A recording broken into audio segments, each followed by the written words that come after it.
Shalom. Saudara-saudari yang terkasih di dalam nama Tuhan Yesus Kristus, kita akan memulai ibadah kita pada sore hari ini. Mari kita persiapkan hati dan pikiran kita berdoa dalam hati masing-masing.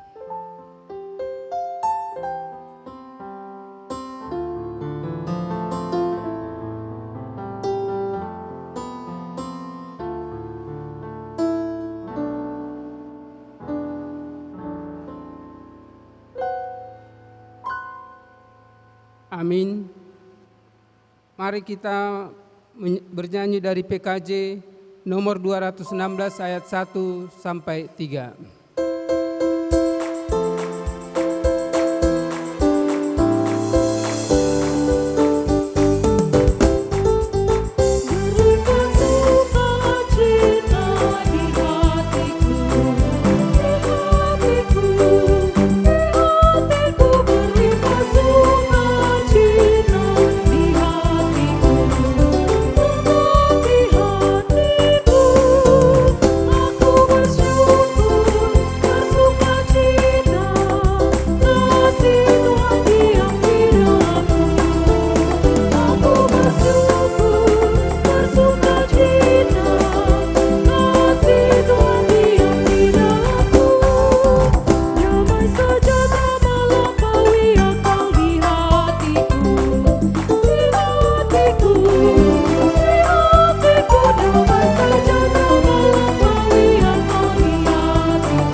Bapa dan anaknya Tuhan Yesus Kristus dan Roh Kudus Khalik langit dan bumi.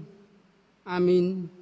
Bersukacitalah bersama-sama Yerusalem dan bersorak-soraklah karenanya, hai semua orang yang mencintainya. Bergiranglah bersama-sama dia segirang-girangnya, hai semua orang yang berkabung karenanya. Aku bersukacita karena dikatakan oleh kepadaku, mari kita pergi ke rumah Tuhan. Haleluya.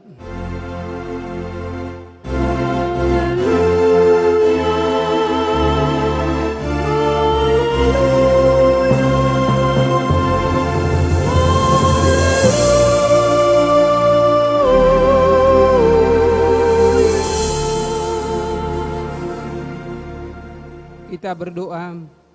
Ya Allah Bapa, sumber dari segala sukacita, berikanlah kepada kami sukacita untuk melakukan segala kehendak-Mu.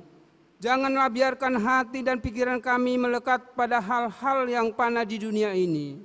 Anugerahkanlah damai sejahtera dan sukacita kepada kami, supaya kami senantiasa bersyukur atas kasih setia-Mu dalam kehidupan kami. Ajarilah kami untuk mengingat mereka yang mengalami berbagai penderitaan, dan pakailah gereja-Mu untuk menyatakan kasih-Mu kepada mereka. Sebab anak-Mu sendiri telah menderita dan mati bagi seisi dunia ini, yang menantikan pembebasan sepenuhnya, kelak seturut dengan rencana-Mu yang mulia. Di dalam nama Tuhan Yesus Kristus, Juru Selamat kami. Amin. Kita bernyanyi dari Kidung Jemaat nomor 412 ayat 1 dan 2.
kita membaca firman Tuhan sebagai pendahuluan khotbah pada Minggu Letare dengan tema Bersukacita karena percaya, yang tertulis dalam Mazmur 5 ayat 8 sampai 13. Sebagaimana biasanya, mari kita membaca secara bergantian. Mazmur 5 ayat 8 sampai 13. Tetapi aku, berkat kasih setiamu yang besar, aku akan masuk ke dalam rumahmu, sujud menyembah ke arah baitmu yang kudus, dengan takut akan Engkau. Tuhan, tuntunlah aku dalam keadilanmu, karena seteruku. Retakanlah jalanmu di depanku. Sebab perkataan mereka tidak ada yang jujur, batin mereka penuh kebusukan, kerongkongan mereka seperti kubur ternganga, lidah mereka merayu-rayu. Biarlah mereka menanggung kesalahan mereka, ya Allah. Biarlah mereka jatuh karena rencananya sendiri. Buanglah mereka karena banyak pelanggaran mereka, sebab mereka memberontak terhadap Engkau. Tetapi semua orang yang berlindung padamu akan bersukacita. Mereka akan bersorak-sorai selama-lamanya, karena Engkau melindungi mereka, dan karena Engkau akan bersukaria orang-orang yang mengasihi nama-Mu. Sebab Engkaulah yang memberkati orang benar, ya Tuhan. Engkau menggari dia dengan anugerah-Mu seperti perisai. Demikian firman Tuhan. Yang berbahagia ialah mereka yang mendengarkan firman Allah dan yang memeliharanya serta mengamalkannya. Amin. Kita bernyanyi dari Kidung Jemaat nomor 382 ayat 1 dan 2.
Saudara-saudari yang terkasih, dalam perjalanan hidup kita, seringkali kita berbuat salah yang melukai hati teman, saudara, keluarga, bahkan Tuhan kita, melalui ucapan, perbuatan, tingkah laku kita.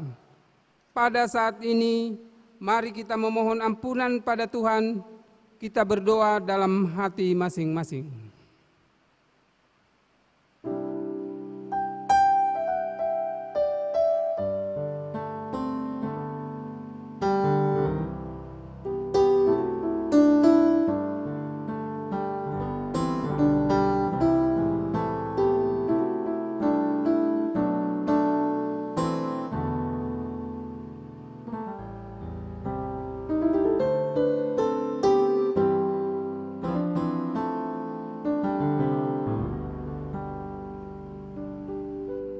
Kita berdoa.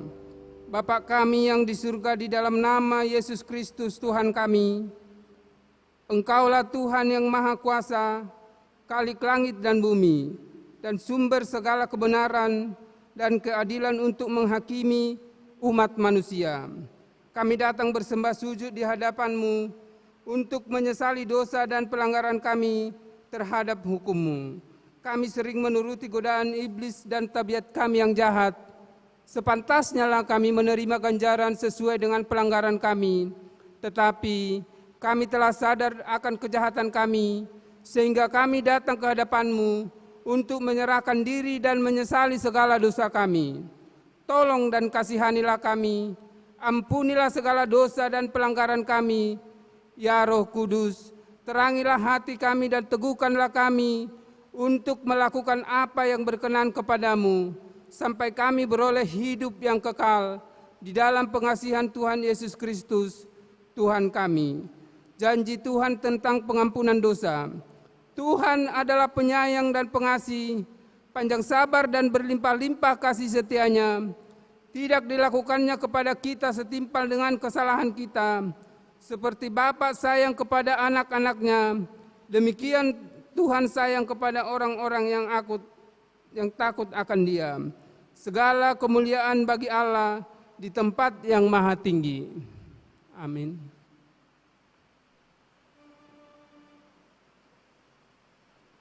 Kita bernyanyi dari Kidung Jemaat nomor 57 ayat 1 dan 2.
Firman Tuhan sebagai petunjuk hidup baru tertulis dalam 1 Korintus 1 ayatnya yang ke-10. Saya baca untuk kita.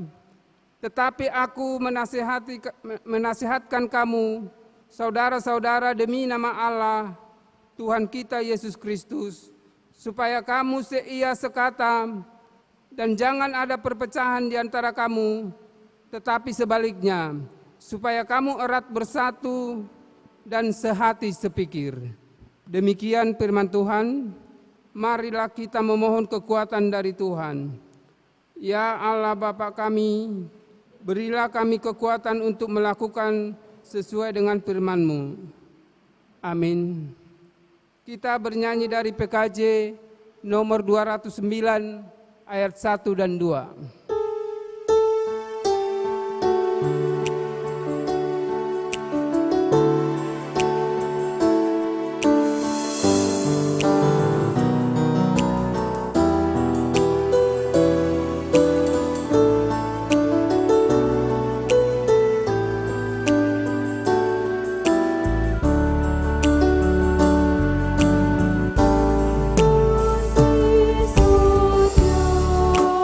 Ku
Marilah kita bersaksi, mengikrarkan pengakuan iman kita bersama jemaat pada segala abad di seluruh dunia ini. Kita ucapkan bersama. Aku percaya kepada Allah Bapa yang Maha Kuasa Khalik langit dan bumi. Aku percaya kepada Yesus Kristus, Anaknya yang tunggal Tuhan kita, yang dikandung dari Roh Kudus, lahir dari anak darah Maria, yang menderita di bawah pemerintahan Pontius Pilatus, disalibkan, mati dan dikuburkan, turun ke dalam kerajaan maut, pada hari ketiga bangkit pula dari antara orang mati, naik ke surga, duduk di sebelah kanan Allah Bapa yang Maha Kuasa, dan akan datang dari sana untuk menghakimi orang yang hidup dan yang mati. Aku percaya kepada Roh Kudus, gereja yang kudus dan persekutuan orang kudus, pengampunan dosa, kebangkitan daging, dan hidup yang kekal. Amin. Untuk menyambut sabda Tuhan, kita bernyanyi dari Kidung Jemaat 397 ayat 1, 2, tambah 4.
Damai sejahtera yang dari Allah Bapa yang melampaui segala akal, itulah kiranya menyertai hati dan pikiran saudara-saudari dalam nama Yesus Kristus Tuhan kita.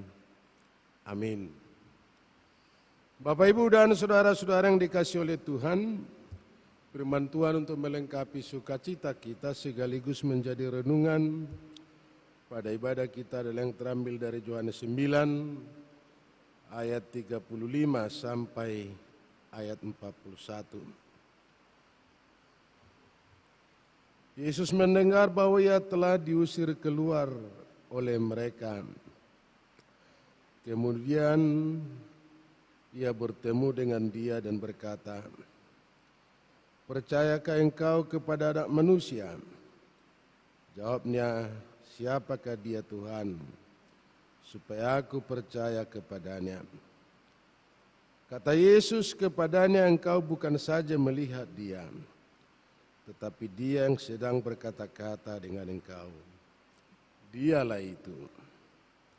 Katanya, aku percaya Tuhan.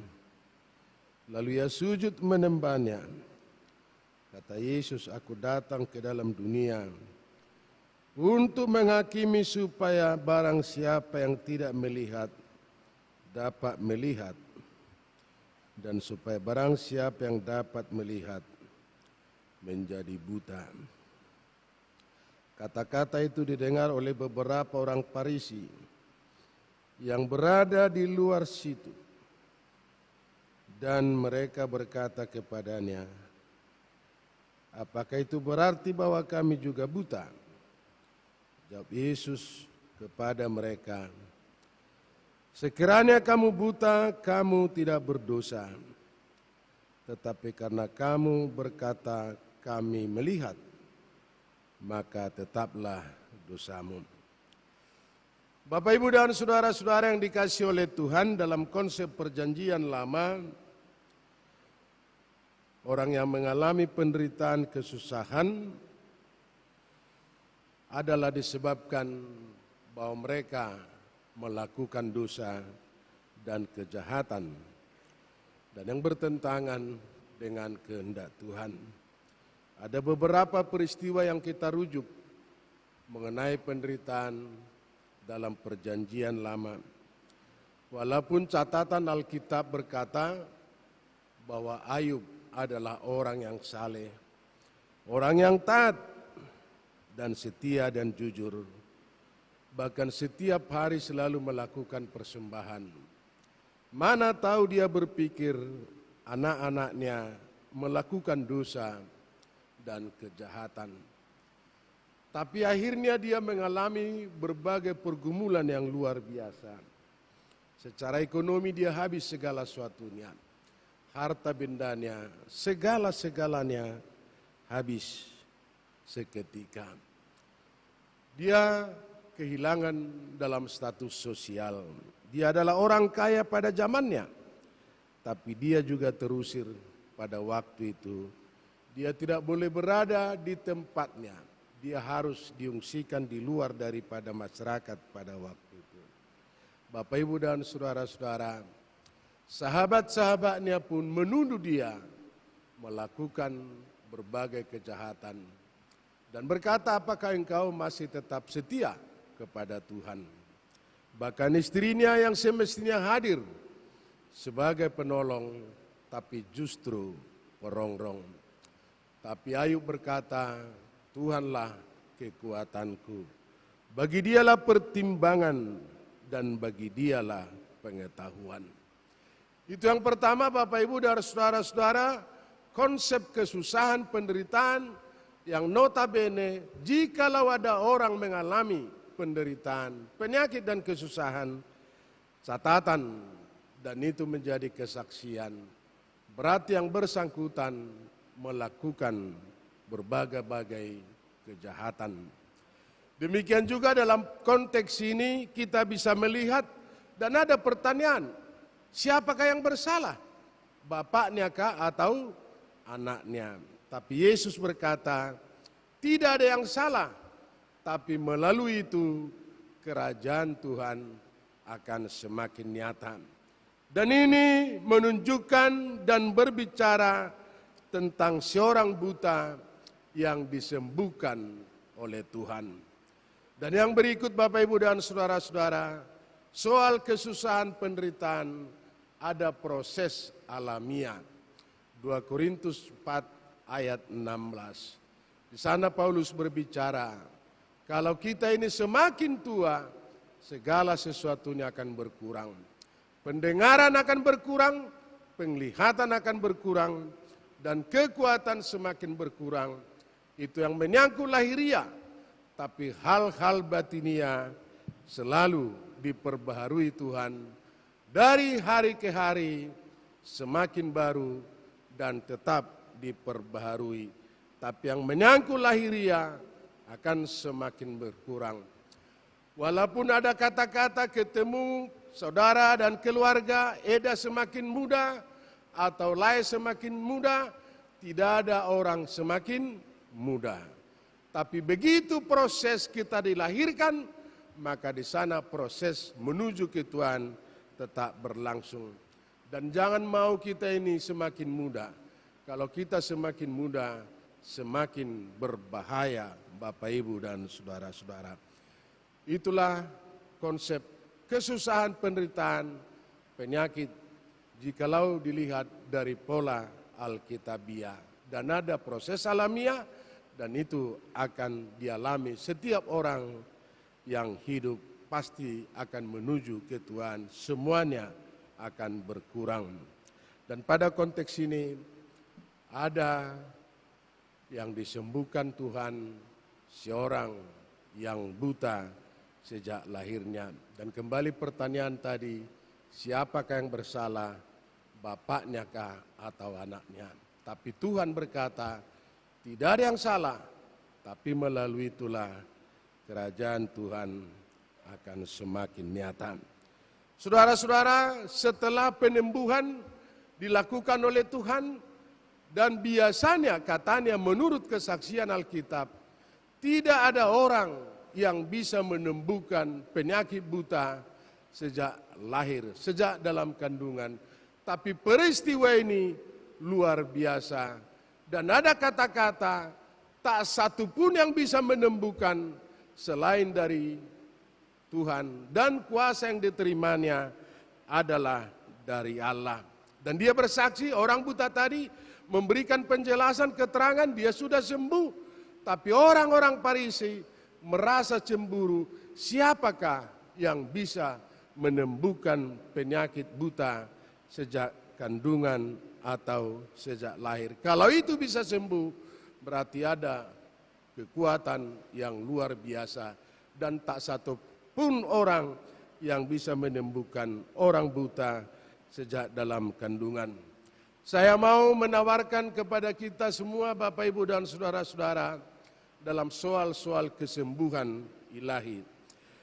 Kami pendeta-pendeta Protestan hampir tidak bisa ada kuasa-kuasa penyembuhan ilahi selain daripada gereja-gereja tertentu. Dan ada di sana dikatakan, hadirilah dan doakanlah, yang buta bisa melihat, yang lumpuh bisa berjalan, yang tuli bisa mendengar. Tapi lihatlah peristiwa, setiap Tuhan melakukan kesembuhan, tidak ada undangan-undangan tertentu. Kami pernah seminar mengatakan seperti itu, karena biasanya Bapak Ibu dan saudara-saudara kembali kepada pola Alkitab, soal talenta-talenta atau karunia-karunia. Ada kerajinan, ada tentang pengajaran, ada berkhotbah, dan ada soal-soal kesembuhan. Maka di antara semua pendeta-pendeta Protestan tidak menghakimi, tidak memiliki karunia-karunia untuk menyembuhkan dalam soal tanda-tanda mujizat. Dan jangan terlena kepada tanda-tanda mujizat. Tanda mujizat begitu penting, tapi tidak selamanya tanda mujizat begitu penting. Lihat itu Matius 16. Pada kalangan tertentu, perjumpaan Tuhan dengan orang-orang Farisi, berikan kepada kami satu tanda. Lalu Tuhan berbicara, jikalau tidak percaya tanda mujizat pada waktu masa Yunus, maka tidak perlu tanda mujizat untuk sekarang. Yang kenyataan itulah jawaban Tuhan. Tapi kami mau mengatakan, tanda mujizat yang luar biasa bukan soal penyembuhan. Lalu dipertanyakan, apakah setiap saat Tuhan melakukan penyembuhan? Tidak semua yang buta disembuhkan oleh Tuhan. Dan tidak semua yang bisu disembuhkan oleh Tuhan. Dan tidak semua yang lumpuh disembuhkan oleh Tuhan. Dan tidak semua yang lapar diberikan Tuhan makan. Tapi tanda mujizat yang luar biasa bagi kita, Tuhan menjadi manusia dan kita ini menjadi anak-anak Allah. Itulah tanda mujizat yang luar biasa, supaya kita tidak terlena mengenai tanda-tanda mujizat. Karena pada satu ketika tidak ada tanda mujizat, bukan berarti rasa kepercayaan kita, rasa keyakinan kita stop, tidak percaya lagi kepada Tuhan. Tapi sekali lagi tanda mujizat yang luar biasa, bukan soal-soal yang lain-lain, tapi keselamatan. Anugerah diberikan Tuhan kepada kita, dan anugerah yang luar biasa merubah hidup kita dari hidup neraka menjadi hidup surgawi, dari persembahan dimerdekakan menjadi ahli waris dalam kerajaan surga. Setelah terusir Bapak Ibu dan saudara-saudara, ada lagi dialog percakapan antara Tuhan dengan yang disembuhkan. Dan itu kita lihat dalam Yohanes 9 ayat 35. Yesus mendengar bahwa ia telah diusir keluar oleh mereka. Kemudian ia bertemu dengan dia dan berkata, "Percayakah engkau kepada Anak Manusia?" Jawabnya, "Siapakah dia Tuhan, supaya aku percaya kepadanya?" Kata Yesus kepadanya, "Engkau bukan saja melihat dia, tetapi dia yang sedang berkata-kata dengan engkau. Dialah itu." Kita teringat dulu soal corona, Bapak Ibu dan saudara-saudara. Kalau dipertanyakan penyakit apakah yang paling berbahaya, lalu mungkin orang bisa menjawab penyakit corona. Karena kalau sudah ada diagnosa positif itu sudah berbahaya dan mestinya harus negatif. Tapi kalau positif itu sangat berbahaya. Sekalipun pada masa-masa tertentu, Bapak Ibu dan saudara-saudara, ada kalangan-kalangan tertentu karena bantuan daripada pemerintah. Lalu dibilanglah, diomongkanlah, diberilah informasi ini bantuan karena corona. Lalu orang tua yang mendengar bantuan itu kirim salamlah, terima kasihlah sama si corona, panjang-panjanglah umurnya. Karena dia tidak mengerti siapakah corona, tapi masih banyak ucapan-ucapan syukur tentang corona, karena kalaupun penyakit itu sungguh luar biasa. Ada seorang reformator berkata, penyakit apa yang paling berbahaya Bapak Ibu dan saudara-saudara? Penyakit yang paling berbahaya di dunia ini, telinga yang ditutupi oleh kesombongan, mata yang ditutupi oleh kesombongan. Karena mereka menyadari bahwa mereka tidak butuh pertolongan, sehingga walaupun mata mereka terbuka, tapi mereka tidak bisa ditegur. Kalaupun mereka punya telinga, tapi teguran, arahan, mereka anggap itu ocehan atau ejekan Bapak Ibu dan saudara-saudara. Dan itulah katanya penyakit yang paling berbahaya. Sehingga kata-kata tadi diberikan Tuhan. Teguran kepada orang Farisi, kamu punya mata tapi tidak melihat, dan kamu punya telinga tapi tidak mendengar. Jikalau kamu melihat, tetaplah berdosa. Tapi jikalau kamu orang buta, maka dosamu akan dihapuskan. Perkataan seperti itu kita jumpai. Kenapa muncul kata-kata itu? Karena orang-orang Farisi sekalipun hafal dari A sampai Z tentang hukum Taurat, tentang perbuatan baik, tapi hidupnya selalu mencela dan hidupnya selalu menyalahkan orang lain. Dan perkataan peristiwa seperti itu juga dalam konteks ini Tuhan juga masih mendengar. Walaupun orang buta sudah disembuhkan, tapi perkataan kelanjutan daripada peristiwa itu, mereka tidak bersyukur, tapi justru mengusir orang buta. Kenapa itu bisa terjadi? Kenapa Bapak Ibu terjadi Bapak? Selalu dikatakan seperti itu. Karena yang menyembuhkan itu adalah Yesus sendiri. Sementara pengajaran pada waktu itu bahwa orang Farisi percaya kepada hukum Taurat dan membuat tradisi yang lebih tinggi yang semestinya bukan seperti itu. Tapi Yesus walaupun tahu tentang hukum Taurat, tapi hukum Taurat adalah kelengkapan untuk kebutuhan manusia, bukan hukum Musa di atas segala-galanya. Sehingga mereka merasa benci atas perlakuan Tuhan terhadap orang-orang yang disembuhkan Tuhan. Dan kalangan orang Farisi selalu hadir dalam bentuk-bentuk kesalahan, tapi tidak melihat nilai-nilai yang baik pada setiap manusia. Maka kata-kata itu diberikan Tuhan kepada mereka. dan orang Farisi, apa kami terlibat? Apakah kami ikut dalam situasi itu? Kata Tuhan, jikalau kamu melihat, tetaplah dalam dosamu. Tapi kamu orang buta, bukan tetap dalam dosa, tapi diberikan Tuhan kelepasan dan keselamatan bagi kita orang yang percaya. Ada seperti ini, kita kembali kepada konteks dalam Yohanes 9 ayat 35.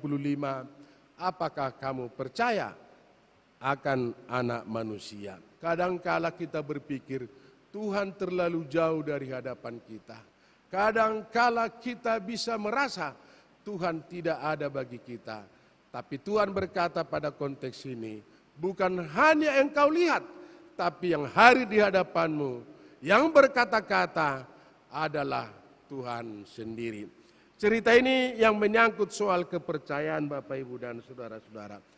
Karena biasanya kita berdoa setiap doa-doa maupun dalam doa pertanyaan apapun itu namanya, yang pertama-tama selalu kita minta kesehatan bagi keluarga, nama Jabui, dan biasanya yang hadir selalu meminta soal kesehatan.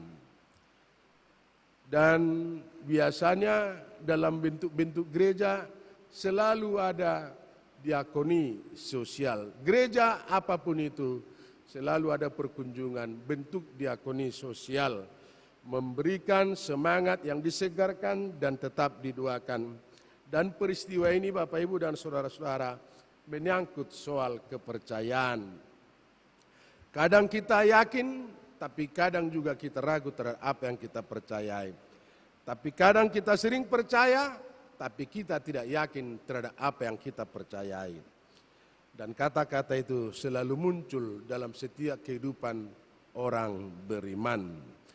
Dan pada satu ketika adalah kunjungan ke rumah sakit. Lalu sudah dihunjuklah siapa yang mau berdoa. Dan didoakanlah, doanya sungguh luar biasa. Dan didoakan yang mengalami penyakit ini supaya Tuhan menyembuhkan. Lalu merujuk-rujuk soal tanda-tanda mujizat. Dan kata-katanya, tiada yang mustahil bagimu Tuhan. Sedangkan yang mati pun bisa kau hidupkan. Dan kami percaya penyakit dari inang kami ini, penyakit eda kami ini pasti bisa kau sembuhkan. Tapi begitu selesai amin, lalu terjadi salam menyalam, pertanda pamit, dan begitu mereka meninggalkan yang sakit, baru di pintu itu tadi yang berdoa, yang ngomong, saya tidak yakin bahwa penyakit eda itu bisa sembuh. Padahal dia yang berdoa tadi, begitu banyak tanda-tanda mujizat yang dilakukan Tuhan. Sedangkan yang mati bisa engkau hidupkan, apalagi penyakit eda kami ini. Dia yang berdoa, dia yang mengucapkan kata-kata seperti itu. Tapi begitu selesai berdoa, amin, dan mereka salam-salaman, pertanda pamit permisi, begitu mereka melangkah sampai di pintu, yang berdoa tadilah yang mengatakan, saya tidak yakin bahwa penyakit eda itu bisa sembuh. Bapak Ibu dan saudara-saudara, kata-kata kepercayaan, orang buta tadi percaya, tapi bukan hanya percaya dan bukan hanya melihat, bukan hanya menyaksikan, tapi memberikan kasih karunia kepada setiap orang percaya. Dan kata-kata kepercayaan itu disertai bahwa yang mengalami kepercayaan, yang mengalami tanda mujizat, dia sujud menyembah Tuhan. Bapak Ibu dan saudara-saudara yang dikasihi oleh Tuhan, kita setiap orang percaya yang sudah disembuhkan Tuhan dalam soal penglihatan dan soal telinga, begitu banyak tanda-tanda mujizat yang diberikan Tuhan kepada kita. Hanya satu hal, satu perkara, saya selalu mengatakan itu, yang kita lihat tidak nampak, tapi yang tidak nampaklah yang kita lihat. Sudah begitu banyak tanda-tanda mujizat yang diberikan Tuhan kepada kita, tapi yang sudah kita terima tanda-tanda mujizat, pertolongan karunia Tuhan yang diberikan kepada kita, itu tidak pernah kita lihat. Tapi yang belum kita terima, itulah yang selalu kita lihat. Saudara-saudara yang dikasihi oleh Tuhan, kata-kata kepercayaan sekali lagi menyerahkan hidupnya sepenuhnya kepada Tuhan dan mau mengikuti Tuhan dan sujud menyembah Tuhan, dan percayalah bahwa Tuhan tidak begitu jauh. Kadangkala kita minta pertolongan, kadangkala kita bisa berharap terlalu jauh Tuhan, tapi Tuhan selalu berada di tengah-tengah kita, berada di sisi kita, berada di depan kita, dimanapun kita berada, Tuhan tetap berada, mau menolong kita, membebaskan kita, dan memberi keselamatan kepada kita. Itulah minggu kita, Minggu Letare, yang pertanda Bapak Ibu dan saudara-saudara bersuka cita karena percaya. Tidak ada alasan bagi kita untuk tidak bersuka cita, karena kita adalah bagian orang percaya, dan talenta-talenta tertentu yang sudah dipercayakan Tuhan kepada kita, mestinya kita rawat dan kita jaga.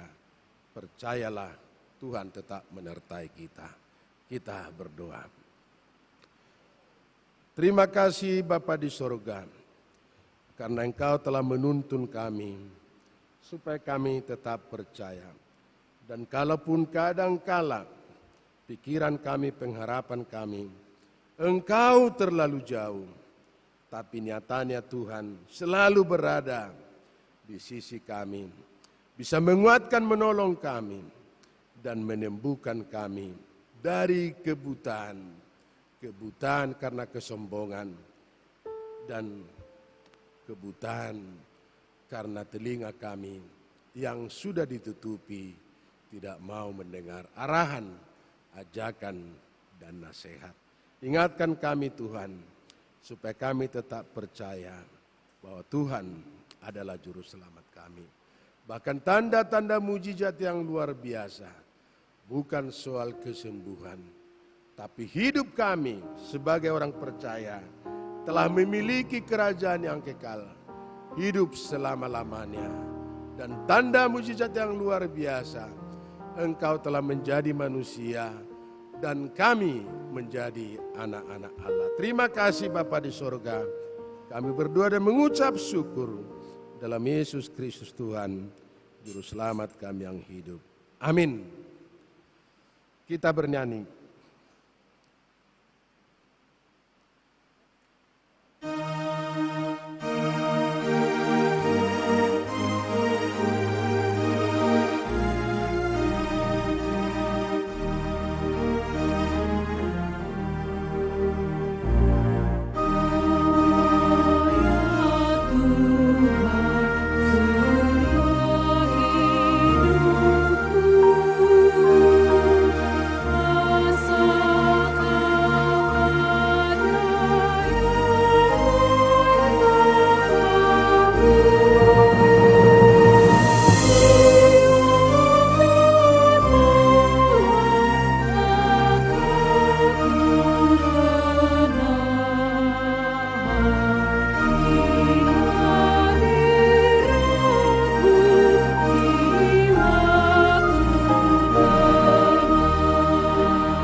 Firman Tuhan mempersiapkan hati dan pikiran kita untuk memberikan persembahan kita, sekaligus mengucap syukur. 2 Korintus 9 ayat 6 sampai 7. Camkanlah ini, orang menabur sedikit akan menuai sedikit juga, dan orang menabur banyak akan menuai banyak juga. Hendaklah masing-masing memberikan menurut kerelaan hatinya, jangan dengan sedih hati atau karena paksaan, sebab Allah mengasihi orang yang memberi dengan sukacita. Amin.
kita bangkit berdiri.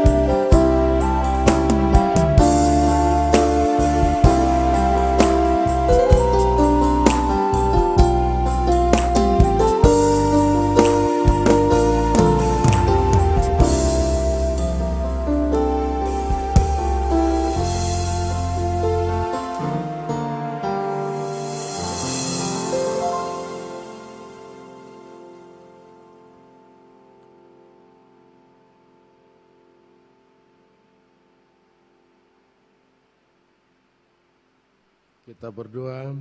Ya Allah Bapa kami yang ada di surga, Engkaulah sumber segala berkat dan karunia dalam hidup kami. Di sini kami mempersembahkan kurban syukur kami kepadamu. Terimalah persembahan umat-Mu dan berkatilah menjadi alat kesaksian, persekutuan dan pelayanan jemaat-Mu ini. Jadikanlah hidup kami persembahan yang berkenan kepadamu, dan pakailah hidup kami untuk turut menghadirkan tanda-tanda kerajaan-Mu di seluruh dunia. Kasih keadilan, damai, sejahtera dan sukacita. Bukalah hati kami dengan Roh Kudus-Mu, agar kami senantiasa mengucapkan syukur kepadamu. Dalam nama Yesus Kristus Tuhan kami. Amin.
Bapa kami yang di sorga, dikuduskanlah nama-Mu, datanglah kerajaan-Mu, jadilah kehendak-Mu di bumi seperti di sorga.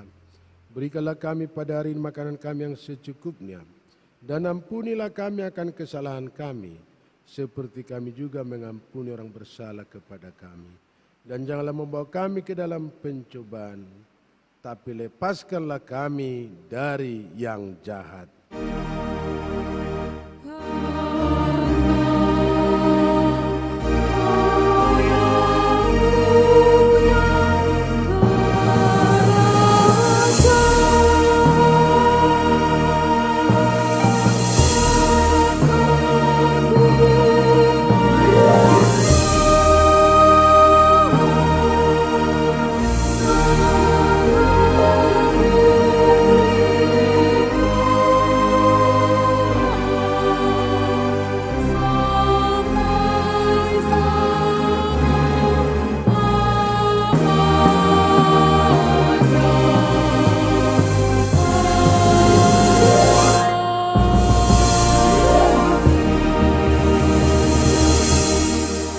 Terimalah berkat dari Tuhan dan pulanglah dengan damai. Tuhan memberkati dan melindungi saudara. Tuhan menyinari saudara dengan wajah-Nya dan memberi saudara kasih karunia. Tuhan menghadapkan wajah-Nya kepadamu dan memberi engkau damai sejahtera.